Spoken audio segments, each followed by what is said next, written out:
Hola, este capítulo es el denominado capítulo de antimicrobianos o antibióticos. Vamos después a mirar las diferencias entre estos dos términos, pero básicamente esto es un curso general para los estudiantes de pregrado de las facultades de Medicina Veterinaria y Ciencias de la Salud.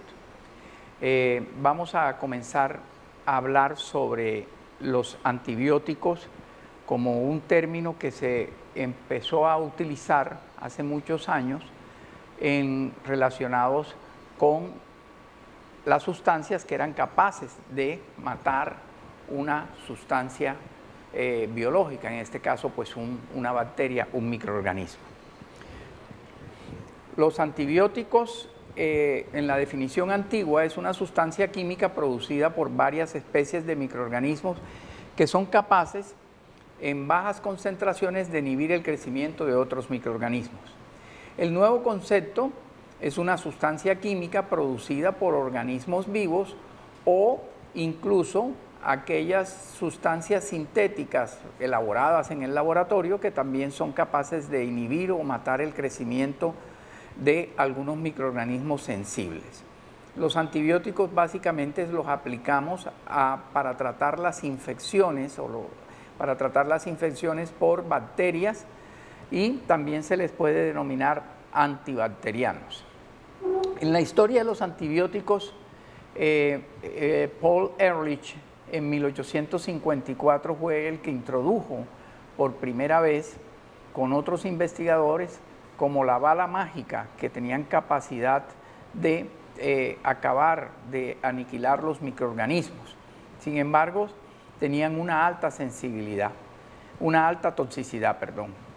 El origen de estos antibióticos empezaron en 1910 con algunos antibióticos que eran bastante tóxicos, como acabo de mencionar.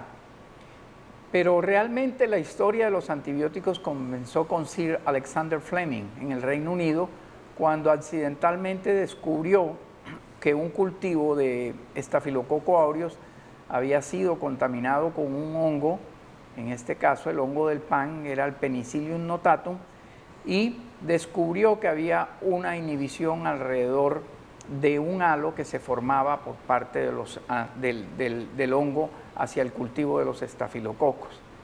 Y así sucesivamente, como pueden ustedes ver en esta diapositiva, se originaron varios premios Nobel con base a el estudio de los antibióticos en el principio del siglo XX.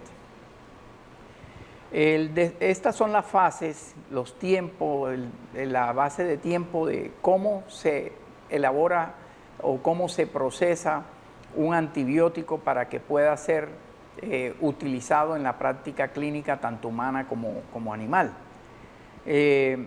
Hay una investigación básica en la cual consiste en una síntesis del producto, una examinación del producto, hay que hacer un screening, un cribaje de esos productos a través de procesos químicos. Después hay que hacer un análisis preclínico en los animales, hacer un modelo experimental animal, y entonces a partir de ahí empieza la fase 1, la fase 2 y la fase 3, y posteriormente la fase pues ya de mercadeo del antibiótico. Entonces observen ustedes el tiempo, cuánto se demora en elaborar y salir al mercado un antibiótico. Se puede demorar hasta 10 años en el mejor de los casos. Entonces es un proceso largo y es un proceso que pues ha demorado muchísimo en desarrollar nuevos antibióticos, justamente por todas las fases obligatorias que tiene que llevar un nuevo antibiótico. Aquí está el cultivo que les mencionaba de Sir Alexander Fleming. Este era el cultivo de Staphylococcus aureus y este es el hongo que le contaminó ese cultivo aparentemente puro y vio que alrededor de él pues había una inhibición. Eso le trajo pues la dicha al doctor Fleming de ser el premio Nobel en 1945. Los antibióticos tienen que tener un uso racional y ese uso racional tiene que ser un uso apropiado que no permita que se produzca una resistencia antimicrobiana que incremente pues obviamente la morbilidad y la mortalidad. Entonces, en esta diapositiva ustedes ven cómo los antibióticos, cómo la bacteria adquiere, en este ejemplo, resistencia a los antibióticos. Ya ustedes han visto en su parte de genética bacteriana que los plásmidos y los transposones son pasados por fisión binaria de una población bacteriana a otra, transmitiendo esa información. Esa herencia de resistencia pasa a gran velocidad y con gran número, con gran frecuencia en las bacterias, lo que hace que el proceso el fenómeno de resistencia sea un fenómeno importante a nivel mundial, siendo un problema de salud pública en este momento. Cuando se malutilizan los antibióticos, una de sus características es cuando se automedican las personas sin tener un médico que les prescriba el antibiótico. Cuando uno suspende, por ejemplo, la posología, está uno tomando un antibiótico para una infección urinaria, ya se siente bien e interrumpe el tratamiento. Eso ocasiona que existan pues poblaciones bacterianas que inmediatamente empiecen a hacer una resistencia al antibiótico por la interrupción del tratamiento. Los efectos tóxicos que tienen los antibióticos dañan la flora intestinal produciendo un fenómeno que se llama disbacteriosis. Los antibióticos están siendo introducidos en la dieta de los animales del ganado. Entonces, con el objetivo aparente de ganar peso y obtener una rentabilidad económica más importante. Esto está produciendo un fenómeno de aumento de la resistencia porque esas moléculas de antibióticos pasan a través de los alimentos, de la carne o la leche, consumido hacia el humano y en el humano se desarrolla la resistencia. Aquí en esta diapositiva ustedes ven parte de los efectos adversos y otras consecuencias del mal uso de los antibióticos. Entonces, puede ser que cuando se utilicen antibióticos que no son los adecuados, pues se enmascaren otras enfermedades infecciosas. Entonces, es muy importante que el estudiante sepa qué tipo de antibióticos debe utilizar y cuándo los debe utilizar para cuando llegue a su práctica profesional esté en capacidad de hacerlo. La droga ideal. No existe droga ideal desde el punto de vista de los antibióticos, pero si tuviéramos que tener algunos parámetros importantes, tendríamos que decir que tenga toxicidad selectiva, es decir, que actúe sobre el patógeno pero no en el huésped, que tenga una concentración mínima inhibitoria lo suficientemente alta y lo suficientemente eficaz para matar a los microorganismos y una capacidad mínima bactericida baja. También hay que diferenciarla entre bactericida y bacteriostático. Es preferible utilizar antibióticos específicos y no utilizar antibióticos de amplio espectro. En el concepto de bactericida y bacteriostático dependerá mucho de la patología que veremos más adelante. La farmacocinética también es una situación importante un tópico importante que tienen que saber los estudiantes. Alcanzar el sitio de infección en el cuerpo donde se encuentra con una concentración efectiva, eficaz, dada por la MIC que mencionábamos anteriormente.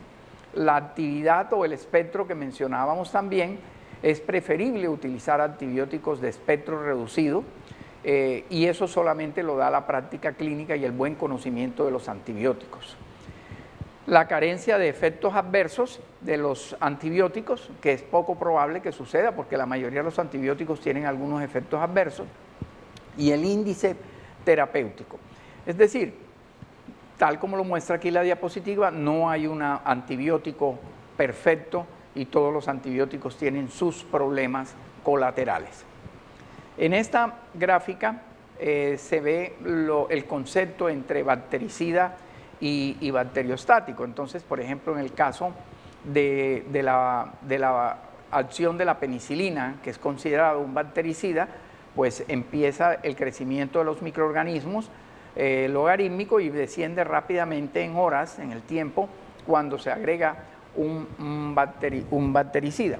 Cuando se agrega un bacteriostático, pues el microorganismo no asciende lo suficiente, como muestra aquí el control, sino que se mantiene así. Con ayuda del sistema inmune más el antibiótico se obtiene un efecto bacteriostático. Cuando se da un bactericida y cuando se da un bacteriostático no es motivo de este curso, pero básicamente un bactericida se debe aplicar cuando corre peligro la vida de un paciente. Los conceptos de farmacodinamia y farmacocinética son importantes a nivel de laboratorio. Farmacodinamia pues es la acción que ejerce el fármaco sobre el microorganismo. Farmacocinética es el tiempo durante el cual el medicamento actúa, tal como vimos en la gráfica anterior. Entonces ahí se habla concentración máxima y el área bajo la curva, que es lo que se llama la duración del efecto del antibiótico. Esto es lo que tenemos que buscar cuando se aplica un antibiótico. Ahora bien, vamos a entrar ya en detalle de cómo clasificar los antibióticos. La forma más fácil de clasificar los antibióticos es en el sitio de acción.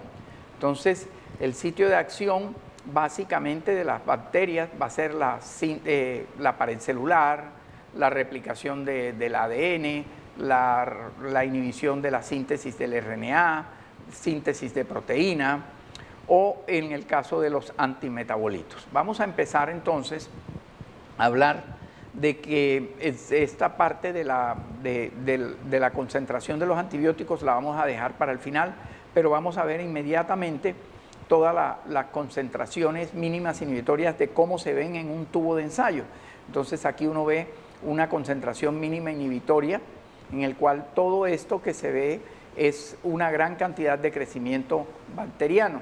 Entonces aquí la MIC, esto está con crecimiento, esto está con crecimiento, esto está con crecimiento y aquí no.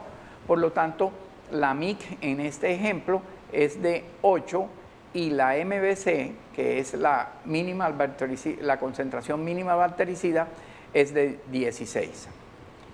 Esto es para mostrar cómo las bacterias son susceptibles y cómo los mutantes resistentes pueden ocasionar problemas también en el tratamiento de elección.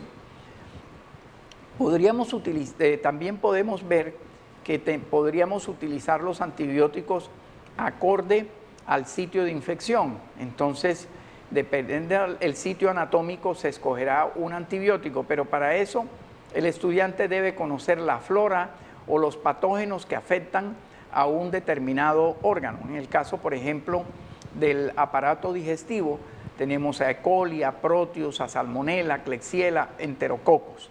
Cuando hablamos, por ejemplo, de articulaciones y hueso, tenemos a Staphylococcus aureus, entre otros. Entonces, todo dependerá del sitio de infección para poder aplicar un antibiótico. Es decir, el estudiante tiene que conocer la etiología y tiene que conocer el tipo de antibiótico para aplicar, bajo qué condiciones y bajo qué concentraciones. Estoy hablando en este caso de la MIC, de la concentración mínima inhibitoria. De la clasificación de amplio espectro, ahora aparece un nuevo término que es boutique. Se le llama así porque son digamos, antibióticos en el cual uno va y consigue un antibiótico específico para tratar una infección. Vamos a empezar de inmediato con la familia de los betalactámicos. Entonces, los betalactámicos inhiben la síntesis de la pared celular y vamos a empezar con la familia de las penicilinas. La subfamilia de las penicilinas, que son betalactámicos. ¿Por qué se llaman betalactámicos? Porque tienen este anillo que ustedes observan aquí, que es un cuadro, un cuadrilátero, y esto como betalactámico se le conoce a esta gran familia. Digamos que es una de las familias tal vez la más importante en la farmacoterapia. Está subdividida en otras penicilinas naturales, penicilinas isosacólicas, aminobencilpenicilinas, carboxipenicilinas, ureidopenicilina. Y tenemos otra subfamilia de las cefalosporinas de primera, segunda, tercera y cuarta generación, carbapenén y monobaltámicos. Entonces vamos a desarrollar una a una de ellas. Las Aminobencilpenicilinas son penicilinas que en su momento, cuando salieron en los años 70, se les llamó de amplio espectro porque actuaban sobre gram positivos y gram negativos, pero realmente hoy en día son penicilinas de espectro reducido y nada más actúan sobre gram positivos. La que más se utilizan en nuestro medio y a nivel mundial siguen siendo la ampicilina y la amoxicilina. Ambas tienen el mismo espectro.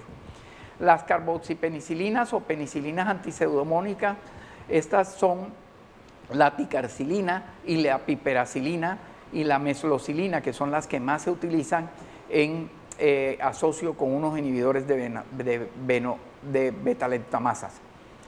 Los inhibidores de beta-lactamasas que se utilizan entonces son la amoxi más el ácido clavulánico, la ticarcilina con el ácido clavulánico, la ampicilina con el sulbactán, la cefoperazona con el sulbactán y la piperacilina con tazobactán. Estos inhibidores de beta-lactamasas no se pueden utilizar solos, tienen que utilizarse en asocio con el beta-lactámico y comercialmente ya vienen preparados, ya se venden, no tenemos que tomar una pastilla o un fármaco de ácido clavulánico más amoxicilina, ya todo esto viene listo para usar. Estas son las generaciones de las cefalosporinas. Entonces las cefalosporinas tenemos de primera, segunda, tercera y cuarta generación. No aparecen aquí las cuartas, pero ya voy a explicar por qué. La primera generación de las cefalosporinas se llaman así, es porque tienen aparecieron primero en la línea del tiempo. La segunda porque apareció después de la primera y así sucesivamente. Las de primera generación son cefalosporinas que actúan sobre cocos gram positivos básicamente, estafilococos y estreptococos. Las de segunda mejoraron su acción sobre gram negativos, pero bajaron su actividad sobre los gram positivos. Las de tercera generación son cefalosporinas para uso intrahospitalaria.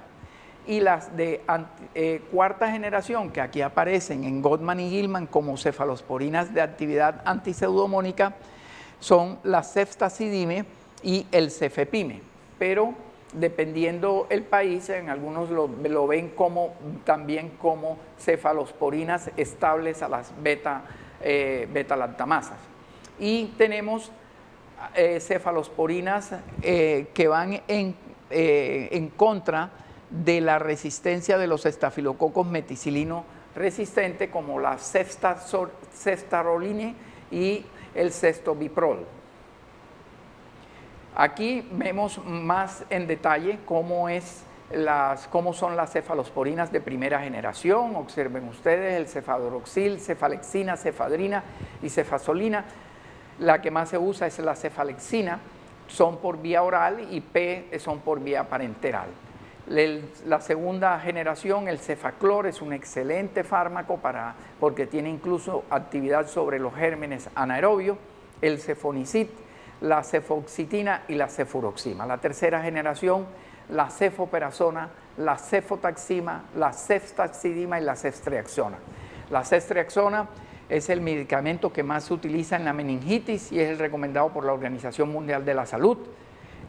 Tiene la misma actividad, todos estos antibióticos tienen la misma actividad, pero la ceftriaxona, su posología es más, digamos, más fácil de aplicar en los tratamientos clínicos que las otras. La ceftazidime se utiliza para el tratamiento de las infecciones por pseudomonas.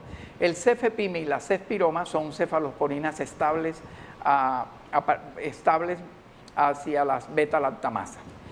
La otra familia, ya hemos visto entonces la familia de las cefalosporinas, la familia de las penicilinas, ahora estamos en la subfamilia de los carbapenems. Entonces tenemos el imipenem, el meropenem y tenemos el doripenem y el ertapenem. Estas drogas son utilizadas básicamente en infecciones graves, todas son por vía parenteral y se utilizan para las infecciones para gérmenes que son resistentes a los beta-lactámicos. Entonces los carbapenem son las sustancias que deben utilizarse en pacientes graves. Atraviesan bien la barrera hematoencefálica, aunque tienen algunos problemas por ejemplo, de convulsionismo, producen convulsión en algunos pacientes.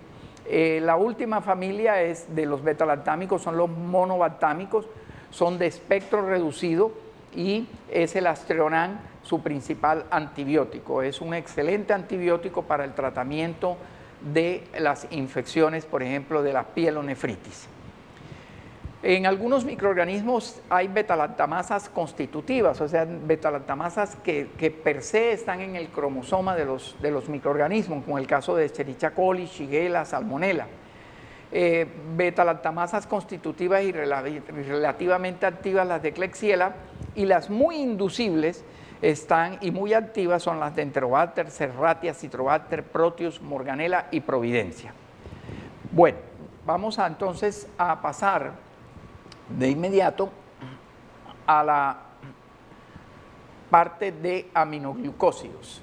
Se llaman así porque su nombre, fíjense, lo dice, amino del grupo amino, o sea, NH2, y glucósidos porque están constituidos por una hexosa, por una glucosa. Entonces también se le llama oligosacáridos, pero básicamente nosotros en farmacología lo llamamos aminoglucósidos. Tienen 2 o más azúcares y están unidos por un puente están unidos por un puente de oxígeno entre los 2 aminoglucósidos. Su acción de los aminoglucósidos son los ribosomas. Recuerden que las cefalosporinas que estábamos hablando anteriormente simplemente actuaban sobre la pared celular. Eso es muy importante que ustedes lo sepan, porque hay que conocer el microorganismo para poder utilizar el antibiótico. Si un microorganismo no tiene pared celular, como el caso de los molicutes, de los micoplasmas, usted no puede utilizar un antibiótico beta-lactámico porque esos microorganismos no tienen pared celular. En los aminoglucósidos actúan sobre la síntesis de proteínas. Entonces ya vamos a empezar a ver antibióticos que actúan sobre la síntesis de proteínas. Entonces tenemos en la línea del tiempo, el primero fue neomicina, posteriormente salió la kanamicina, y a partir del año 63, observen ustedes, estos son los antibióticos que se mantienen todavía vivos en el espectro antimicrobiano, que son genta, tobra, amica y netilmicina. Los que más se utilizan en Colombia sigue siendo la gentamicina y la amicacina. Estos antibióticos aminoglucósidos, repito, actúan sobre los ribosomas. Aquí están unos, como la kanamicina, que inicialmente, como mencioné en la diapositiva anterior, son los aminoglucósidos que salieron al principio de los años 60, eran bastante nefrotóxicos y ototóxicos y fueron descontinuados. En este momento, en orden de genta, tobra, amica y netilmicina, el menos tóxico sigue siendo netilmicina y amicacina. Entonces, los que más se usan son la amicacina. Estos antibióticos deben ser utilizados solamente para el espectro reducido, el tratamiento de las infecciones por gram negativos, básicamente infecciones del tracto urinario, infección del tracto urinario, infección del tracto genital, están indicados los aminoglucósidos. Aquí está un antibiótico y en este caso la tobramicina, y cómo actúan las enzimas que lo inhiben. Entonces los microorganismos ya tienen enzimas desde los años 60, apenas sale un antibiótico, eso es importante que lo sepan, de inmediato los microorganismos sacan también su defensa para protegerse contra ellos. Entonces, por ejemplo, la acetilasa 1, la acetilasa 2 y la acetilasa 3 son enzimas que inhiben la tobramicina y los aminoglucósidos, y la adenilasa también actúa sobre los aminoglucósidos produciendo una resistencia importante. ¿Cómo actúan los aminoglucósidos? Entonces los aminoglucósidos básicamente bloquean la síntesis de proteína. El aminoglucósido se pone al lado de la cadena, de la cremallera de la síntesis de proteínas de los ribosomas que se encuentran en las bacterias, y bloquea la acción de la síntesis de proteína, produciendo la muerte del microorganismo. Aquí, en esta diapositiva de Gottman and Gilman, de la farmacología tal vez más famosa del mundo, aparecen los aminoglucósidos y algunos los aminoglucósidos más importantes y dónde utilizarlos. Entonces, la gentamicina, la tobra, la amica, la estreptomicina, la neomicina y la paromicina. Miremos que rápidamente lo que les mencionaba, las infecciones del tracto urinario, la peritonitis, la endocarditis, el tratamiento de la plaga, o sea, de Yersinia pestis, del tratamiento de la tularemia, Francisella tularensis, deben ser tratados con gentamicina o con cualquiera de estos aminoglucósidos. Llama la atención que se utiliza en farmacoterapia humana el tratamiento de la tuberculosis producida por Mycobacterium tuberculosis con estreptomicina, que es un aminoglucósido. La neomicina se sigue utilizando como colirio o crema, crema tópica en las infecciones en la piel. Se puede utilizar, pero no por vía parenteral por su alta toxicidad. Vamos a entrar inmediatamente a otro grupo de antibióticos denominados macrólidos. Están indicados en infecciones por cocos gram positivos, o sea, son de espectro reducido. Nada más actúan sobre los cocos gram positivos. Observen ustedes la gran capacidad que tiene este antibiótico. Es un antibiótico grande, por eso se llama macrólidos. Está constituido por un anillo de lactona que observan ustedes aquí. La eritromicina proviene de un hongo que es el Streptomyces erythraeus, y básicamente el primero que salió, por eso se llama eritromicina, es el antibiótico que más se usa. Por su costo y en general es bien tolerado, especialmente en pacientes pediátricos. Actualmente se está utilizando más la claritromicina, tiene menos efectos adversos a nivel gastrointestinal, y la acitromicina, que la acitromicina es una subfamilia de los macrólidos llamados los azálidos. Esta acitromicina tiene un espectro mejor y actúa incluso sobre algunos gram negativos como Clamidia pneumoniae y Clamidia trachomatis. Puede ser utilizado en las infecciones de las vías respiratorias superiores no complicadas como la sinusitis. Aquí está la estructura química perfecta del anillo de la lactona de la eritromicina y de otro reciente macrólido llamada la telitromicina. Aquí está una familia de antibióticos de espectro antimicrobiano y espectro reducido, que son las lincosamidas. Entonces está la lincomicina y está la clindamicina. La clindamicina es un antibiótico importante que puede tener incluso actividad antiparasitaria para la toxoplasmosis y otros parásitos. Se utiliza también para combatir la colitis pseudomembranosa por Clostridium difficile. Las tetraciclinas es otro antibiótico, ya estamos en otra familia, pero también inhibidor de betalactamasas. Al contrario de los macrólidos y los aminoglucósidos, las tetraciclinas son de amplio espectro. Observen ustedes, tetraciclina, 1, 2, 3, 4, tetraciclina. A partir de este anillo grande de la tetraciclina se han desarrollado muchos antibióticos, como la doxiciclina, que es el que más se utiliza, y se utiliza también la oxitetraciclina, pero básicamente nosotros utilizamos más doxiciclina y la tetraciclina, siendo la doxiciclina de mejor acción, mayor bioequivalencia, y su penetración es mejor que el resto de las tetraciclinas, por lo tanto su uso es el más recomendado, aunque es más costosa. Aquí ustedes ven el anillo de tetraciclina, 1, 2, 3, 4 de la doxiciclina, que es el que más se utiliza en el tratamiento de las infecciones. Vamos a ver inmediatamente el cloranfenicol. Este cloranfenicol es una molécula bacteriostática, es de amplio espectro de hecho, pero el cloranfenicol es una droga interesante porque a pesar de su toxicidad, actúa inhibiendo la síntesis de proteínas, tiene una excelente penetración en las meninges inflamadas, y el cloranfenicol actúa sobre gram positivos y gram negativos. Tiene un problema, es que produce una anemia aplástica irreversible, entonces no está, digamos, indicado en seguir siendo utilizado por los médicos tratantes por la toxicidad que tiene, pero ellos valoran acorde a la situación clínica del paciente, pueden utilizarlo en casos extremos porque es una excelente molécula, repito, con unos efectos adversos indeseables como la toxicidad hematológica. El cloranfenicol se llama cloranfenicol porque tiene un fenol, un anillo de fenol, y tiene una molécula de cloro, por eso se llama así.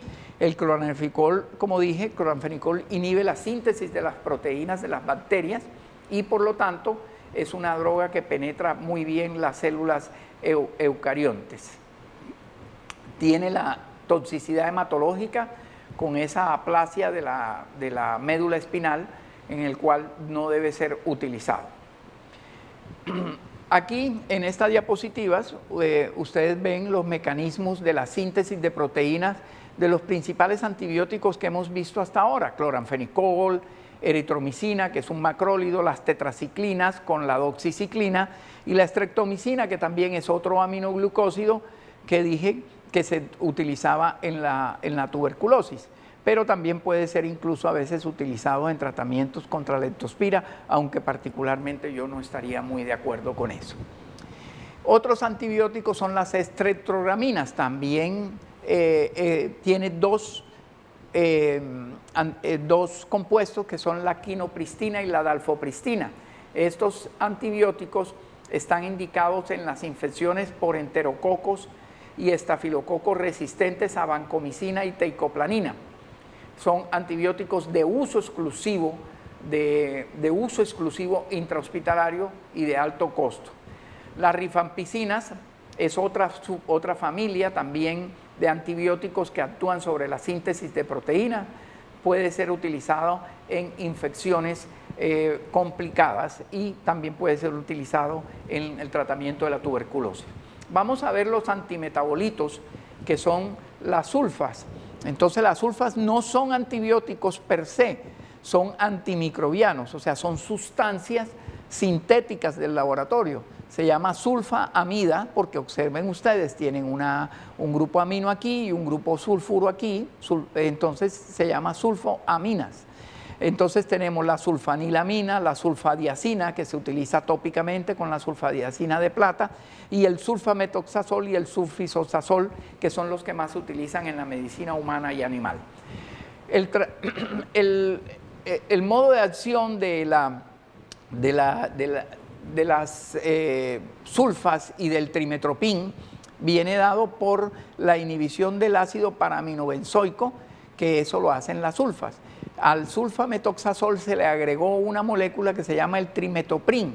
Entonces, si el germen produce una enzima bloqueando la sulfanamida, el trimetoprim puede actuar produciendo también una inhibición del ácido tetrahidrofólico e inhibiendo de paso pues la formación de las purinas, que son unos azúcares de 5 carbonos que a la larga son los precursores, como la ribosa y la desoxirribosa, del DNA y el RNA. Actúan por analogía química, es decir, el trimetoprim, observen ustedes, la molécula del trimetoprim se parece en algunos aspectos al ácido paraaminobenzoico, que hace parte del ácido fólico. La bacteria lo toma equivocadamente y pues muere confundida con el trimetoprim. Es un mecanismo bastante interesante. Vamos a hablar enseguida de las quinolonas. Esto es una familia de antimicrobianos, son básicamente antibióticos producidos en el laboratorio, para que lo entendamos de mejor forma.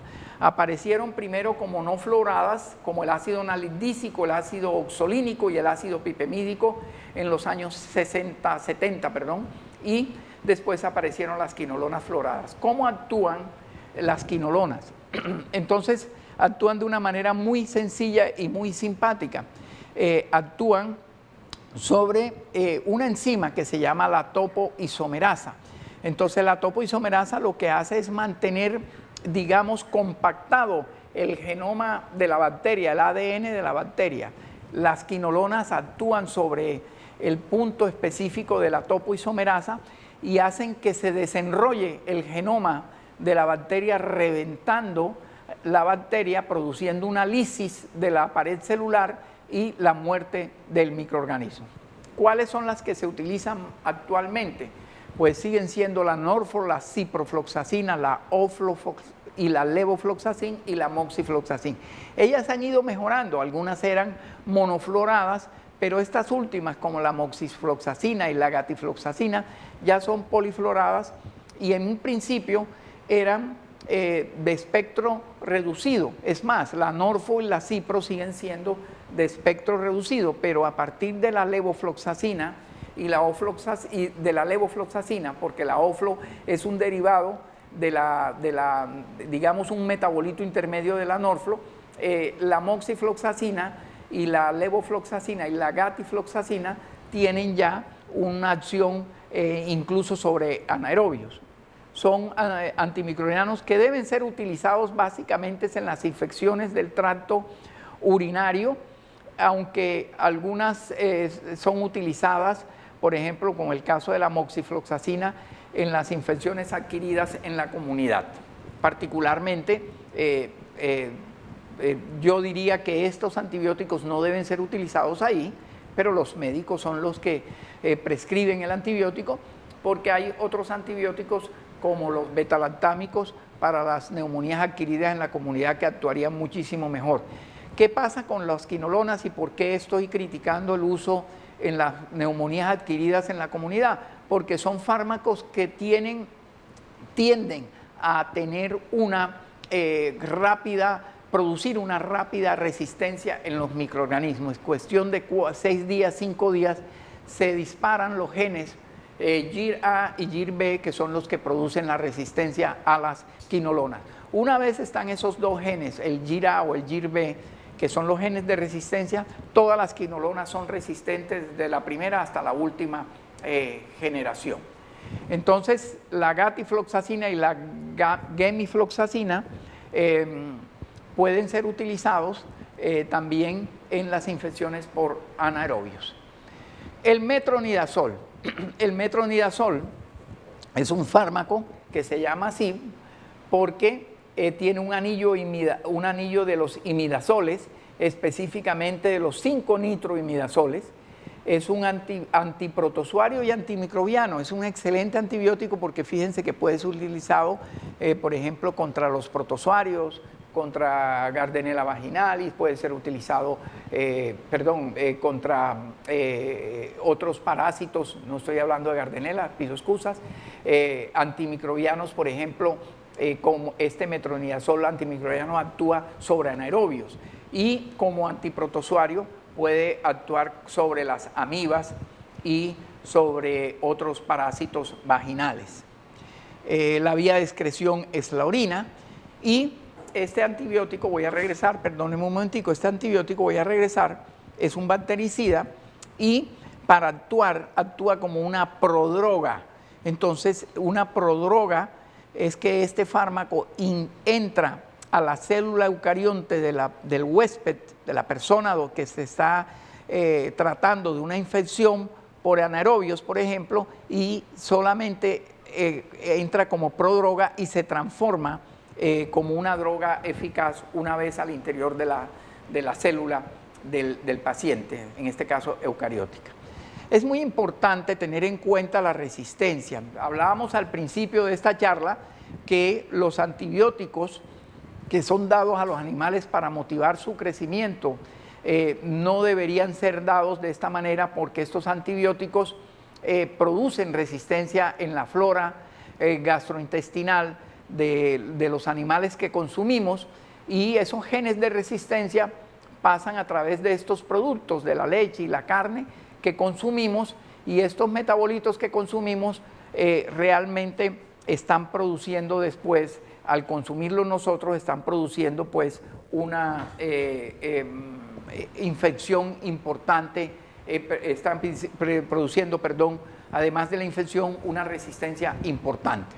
¿Cómo? Pues con el consumo. Entonces observen ustedes que si un animal está tratado incorrectamente y se le dan antibióticos en exceso, pues nosotros consumimos esos productos y terminamos que cuando estemos enfermos por alguna infección, ya tengamos resistencia hacia esos antibióticos que ingerimos a través de los alimentos que consumimos a diario. Bueno, aquí simplemente quería mostrar una parte de lo que nos atañe hoy en día a toda la humanidad sobre el coronavirus, pero no voy a hablar sobre eso. Entonces, espero que hayan entendido la clase y cualquier pregunta estaré pronto a resolverla a través de los medios electrónicos. Que pasen un buen día. Muchas gracias.